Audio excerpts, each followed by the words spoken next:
নাকি কীভাবে দরদাম হয় সেই বিষয়টি তুলে ধরবো। তবে তার আগে গলা শুকিয়ে গেলে একটু কি পানি খেয়ে নিব, ইজি ড্রিঙ্কিং ওয়াটার। এই পানি পান করবে, নিজেকে সতেজ করে ফেলবে।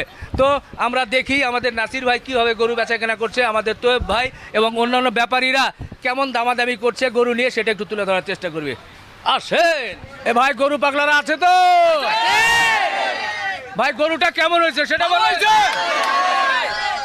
আলহামদুলিল্লাহ, সত্যি গাবতলী হাটের সবচেয়ে বড় সুঠাম দেহের দুটো গরু এরই মধ্যেই কিন্তু আলাপ আলোচনা করে বিক্রি হয়ে গেল।